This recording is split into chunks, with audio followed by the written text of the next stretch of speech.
Super star Rajinikanth నటించిన సినిమాలలో భాషా సినిమాకి ప్రత్యేక స్థానం ఉంటుంది. అప్పటికే మాస్ హీరోగా తిరుగులేని ఇమేజ్ సొంతం చేసుకున్న ఆయనకు తిరుగులేని సూపర్ స్టార్ చేసింది ఈ సినిమా. మాస్ కమర్షియల్ హీరోగా మరో 10 మెట్లు ఎక్కించింది ఈ సినిమా. అలాగే ఇండస్ట్రీని షేక్ చేసింది ఈ సినిమా. ఇండస్ట్రీ రికార్డుల్ని బ్రేక్ చేసింది ఈ సినిమా. భాషా సినిమా అప్పట్లోనే ఒక పెను సంచలనం. దాని ప్రభావం తెలుగు, తమిళం, కన్నడ, మలయాళం, హిందీలోనూ ఉందంటే అతిశక్తి లేదు. రజనీకాంత్, నగ్మా జంటగా నటించిన ఈ సినిమాలో రఘువరన్ విలన్ గా నటించారు. ఈ సినిమాకి సురేష్ కృష్ణ దర్శకత్వం వహించారు. గ్యాంగ్స్టర్ సినిమాలకు సంబంధించి ఒక ట్రెండ్ సెట్టింగ్ మూవీ అని చెప్పాలి ఈ సినిమా. దీని ఆధారంగా ఎన్నో సినిమాలు ఆ తర్వాత వచ్చాయి. కొన్ని హిట్ అయ్యాయి, మరికొన్ని బోల్తా కొట్టాయి. 1990 సంవత్సరంలో విడుదలైన ఈ సినిమా ప్రపంచవ్యాప్తంగా అప్పట్లోనే సుమారు 50 కోట్ల వరకు కలెక్షన్ చేసింది. సౌత్ సినిమా చరిత్రలోనే అత్యధిక వసూలు రాబట్టిన సినిమాగా ఈ సినిమా నిలిచిపోయింది ఆ టైంలో. అయితే ఇన్ని సంచలనాలు సృష్టించిన ఈ సినిమా మెగాస్టార్ చిరంజీవి చేయాల్సి ఉండేదంట. మరి చిరంజీవికి ఎలా మిస్ అయింది, అసలు ఏం జరిగిందని చూస్తే, రజనీకాంత్ భాషా సినిమా చేస్తున్న సమయంలోనే చిరంజీవి బిగ్ బాస్ మూవీ చేస్తున్నారు. అయితే ఈ 2 సినిమాల కథలు ఒకటని వార్తలు వచ్చాయంట. చిరంజీవి సినిమా అప్పటికే ప్రారంభం అయిపోయింది.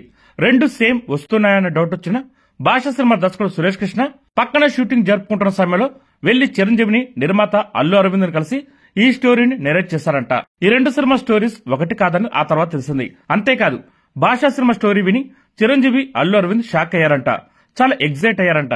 ఈ సినిమాని తెలుగులో తాము చేస్తామని చెప్పారంట. నిర్మాతకు రీమేక్ రైట్స్ కూడా అడిగారు. షూటింగ్ దశలోనే ఈ చర్చలు జరిగాయి. అల్లు అరవింద్ 20 లక్షల రూపాయలు రీమేక్ రైట్స్ కోసం ఇస్తానని తెలిపారు. అలా చర్చలు నడుస్తున్నాయి. అగ్రిమెంట్ మాత్రం ఫైనల్ కాలేదు. ఈలోపు సినిమా పూర్తయి రిలీజ్ అయింది. సంచలన విజయం సాధించింది. దీంతో సినిమాకి డిమాండ్ బాగా పెరిగిపోయింది. రీమేక్ రైట్స్ కోసం 40 లక్షల రూపాయలు డిమాండ్ చేశారు సదరు నిర్మాతలు. దీంతో అల్లు అరవింద్ కాస్త వెనక్కి తగ్గాడు. ఇంతలో మోహన్ బాబు కూడా ఇన్వాల్వ్ అయ్యాడంట. తాను చేస్తానని చెప్పి రైట్స్ కోసం ప్రయత్నించాడంట. ఇలా 2-3 అప్రోచ్ కావడంతో డిమాండ్ బాగా పెరిగిపోయింది. దీంతో అల్లు అరవింద్ ఈ సినిమాని లైట్ గా తీసుకున్నారు. అదే సమయంలోనే డబ్బింగ్ రైట్స్ కోసం ఏకంగా 80 లక్షల రూపాయలు ఆఫర్ వచ్చింది. దీంతో డబ్బింగ్ రైట్స్ ఇచ్చేశారు. అలా డైరెక్ట్ గా భాషా సినిమా తెలుగులో డబ్ చేసి రిలీజ్ చేశారు. ఇక్కడ కూడా సంచలన విజయం సాధించింది ఈ సినిమా. రజనీకాంత్ కి తెలుగులో మార్కెటింగ్ కూడా పెంచింది.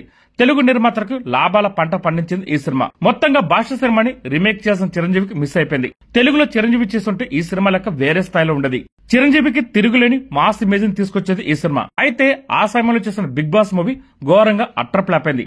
అలా కారణాలు ఏవైనా చిరంజీవి ఒక ఇండస్ట్రీ హిట్ సినిమాని మిస్ చేసుకున్నారని చెప్పాలి.